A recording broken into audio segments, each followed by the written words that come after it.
ये आज हम लोग दिल्ली सल्तनत के सैयद वंश के बारे में कुछ जानते हैं। तो सैयद वंश इसका समय था 1414 से लेकर के 1451 तक। सैयद वंश का टाइम पीरियड हो गया 1414 ईस्वी से लेकर के 1451 तक। भारत का प्रथम शिया वंश था। सैयद वंश जो था भारत का प्रथम शिया वंश था। इसका संस्थापक था खिज्र खां। सैयद वंश का संस्थापक कौन था? खिज्र खां।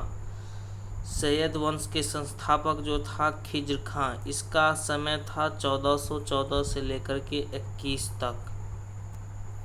यह स्वयं को पैगंबर का वंशज मानता था। ये स्वयं को पैगंबर का वंशज मानता था। खिज्र खां तैमूरलंग का सेनापति था। खिज्र खां जो था वो तैमूरलंग का सेनापति था एवं यह नियमित रूप से तैमूर के पुत्र शाहरुख को कर भेजा करता था। ये खिज्र खां जो था स्वयं को पैगंबर का वंशज मानता था। खिज्र खां क्या था? तैमूरलंग का सेनापति था और यह नियमित रूप से तैमूर का जो पुत्र था शाहरुख को कर भेजा करता था।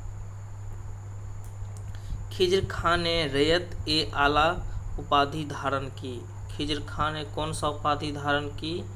रैयत-ए-आला। खिज्र खां का उपाधि जो धारण की थी उसका क्या नाम है? रैयत-ए-आला। अब देखते हैं मुबारक शाह। इसका समय है 1421 से लेकर के 34 तक। सैयद वंश में मुबारक शाह का समय हो गया 1421 से लेकर के 34 तक। यह पहला सुल्तान था जिसके काल में दिल्ली के दरबार में 2 हिंदू अमीरों का उल्लेख मिलता था। ये पहला सुल्तान था जिसके समय यानी काल में दिल्ली के दरबार में 2 हिंदू अमीरों का उल्लेख मिलता है। खिज्र खां के पुत्र मुबारक खां ने शाह की उपाधि धारण की। ये मुबारक शाह जो था किसका पुत्र था? खिज्र खां का। और मुबारक शाह ने यमुना नदी के तट पर मुबारकाबाद नामक शहर बसाया। मुबारक शाह ने यमुना नदी के तट पर मुबारकाबाद नामक शहर बसाया। मुबारकाबाद शहर जो बसाया यमुना नदी के तट पर कौन? तो मुबारक शाह जो खिज्र खां के पुत्र था। अब उसके बाद देखते हैं अलाउद्दीन आलम शाह। इसका समय हो गया 1443 से लेकर के 51 तक। 1443 से लेकर के 51 तक। यह सैयद वंश का अंतिम शासक था। ये सैयद वंश का अंतिम शासक था। इसने स्वेच्छा से दिल्ली का शासन त्याग दिया। इसने स्वेच्छा से क्या किया? दिल्ली का शासन त्याग दिया। उसके बाद बहलोल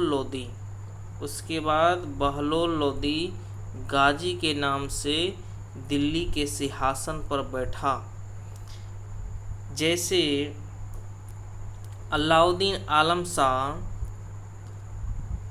सैयद वंश का अंतिम शासक इसलिए रहा कि ये अपनी स्वेच्छा से दिल्ली का शासन त्याग दिया।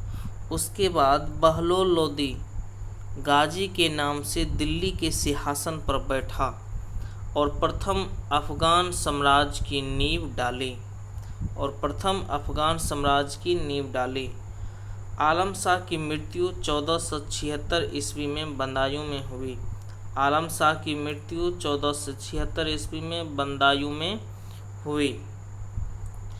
इस प्रकार से दिल्ली सल्तनत के सैयद वंश के बारे में जो कुछ आप जाने उसे याद रख सकते हैं।